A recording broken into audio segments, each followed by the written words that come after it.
За дизайнер Батцаахан байна. Өнөөдөр та бүхэндээ аяж жуулчлалын салбарын томоохон төлөвлөгч болох Монголдо бас төвлөгч байр суурь эзэлдэг. За мөн аяж жуулчлалын салбарын тогтчлолт, үйлчилгээний стандартыг шинжилэн тогтоож бас түүчигч болж байгаа Монголын нууц товчоо аяж жуулчлалын компани төв офс дээр ирсэн байна. За энэхүү офсын барилга нь 8-15-ын харьцаатай төмөр бетон бүтээлчтэй барилга байгаа. За урагшаа болон хойшоогоо 1.5 метрийн консоль загвартай. За мөн барилгын маань үндсэн бүтээц нь блокн дөрвөлтэй барилга байгаа. За гадна өнгөлгөөний хувьд бол барилга маань чулуун хөвөн буюу гал төсвөртэй материалаар дулаалаад орчин үеийн металл фасадаар өнгөлсөн байгаа. За мөн тухайн барилга маань яг нэг тийм төв зам дагуу баригдсан үйлчлэгээний барилга учраас аль болох вью талаа харж байгаад ийм хоёр талд нь металл шилэн фасадыг төлөвлөж өгсөн их давуу талтай байгаа. За тухайн барилгын бас нэг онцлог нь юу вэ гэхээр аваарынхаа шатыг яг урд хэсэгтээ зам дагуу харагдахгүй тал руугаа их задгаа төмөр хийжлээр шийдэж өгсөн байгаа. Энэ нь ямар давуу талыг үүсдэг вэ гэхээр дотоод орон зайг чөлөөтэй төлөвлөхөд бас давуу тал үүсдэг. Мөн гадна төмөр металлаар галын шатаа их үүсдэх нь юу байдаг вэ гэхээр тухайн үйлчлэгээний барилгууд маань нэмэлтээр фанкойл төлөвлөж өгдөг. Тухайн фанкойлын сенсийг бас тухайн шатны төмөр хийцэлтээр тогтоох, мөн бэхжүүлэхэд бас давуу талтай. Үндсэн барилгын маань өнгө шийдэлд сөргөөр нөлөөлдөг юм давуу талтай байдаг.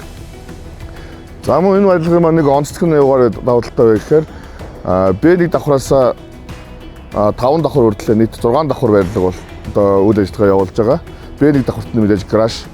За мөн хамгийн дээдлийн буюу террасныхаа давхрыг ашигладаг давхар буюу санхүүгээ зөв тооцоолон 203 м квадрат талбайг юм задгаа террас маягаар ашиглах бүрэн боломжтойгоор шийдэж өгсөн байгаа. За альва барилгыг барихдаа А даалгаврынхаа дагуу яг норм дүрмийн дагуу баригддаг. Энэхүү барилга маань зураг төслийнхаа дагуу за мөн төв зам дагуу бас маш айтайхан байрлал байдаг учраас илүү их шилэн фасадыг төлхөө шийдэж өгсөн байгаа. За шилэн фасадтай барилгын нэг онцлог нь юу байдаг вэ гэхээр дулаан алт маш их байдаг. Тийм учраас зураг төслийнхэн маань шилэн фасадаа тооцоолж инженерчлэлийнхаа буюу дулааны шийдлийг маш анханаас нь төлөвлөж өгөх шаардлага гарч ирдэг. За манай дизайн ревью нэг онцлог байдаг. Миний онцолж хардаг зүйл юу вэ гэхээр барилгын норм дүрмэн дээр нэг чухал стандарт байдаг нь юу вэ гэхээр альва үйлчлэгээний барилгад хөгжлийн бэрхшээлтэй иргэдийн зам зорчих бүх үйлчлэгээ үзүүлэх бүх нөхцлөөр хангахыг бол стандартчилдаг байгаа. Тухайн барилга маань налуу пандус замаа яг градус буюу стандартын дагуу шийдсэн харагдаж байна. За мөн давуу тал нэг талтай автошоурумтай учраас цаатлаараа яваад нэг давхар руугаа гарсан бас автомашины пандустай шууд машин тухайн барилга руу орох. За дараагийн пандус нь мэдээж B1 давхар руу шууд орох энэ машина гаражны пандус байгаа. За энэ бүгд дээр юг анхаарах хэрэгтэй вэ гэхээр нөгөө бороо ус борооны ус тухайн барилга руу орохгүй байх тал дээр маш их анхаарах хэрэгтэй байдаг. За мөн барилгын фасадыг төлөвлөхдөө юг анхаарах хэрэгтэй вэ гэхээр барилгын хаягжилтыг маш анханаас нь сайн төлөвлөж барилгын фасадны дизайныг гаргуулах зүгээр. За энэхүү барилгын маш өвөрмөц тал нь юу вэ гэхээр 2015 онд хот тогтчлтын буюу нөгөө барилгын хөгжлийн төвөөс бүх үйлчлэгээний газрын хаягуудыг Монгол бичгээр болгох стандарт тогтоосон байдаг. За тэр нь хэрэгжиж эхлээд нэлээд явж исэн манайхан бас хэрэгжүүлэлтэн дээрээс алдагдсан байгаа. Энэ бол барилга маань ерөнхийдөө барилгынхаа үндсэн хаягийг бас Монгол бичгээр бичиж байршуулсан байгаа. За энэ нь бол орой үдшийн цагаар асахаараа мэдээж лайт бокс насахаараа маш гоё үзэсгэлэнтэй харагддаг.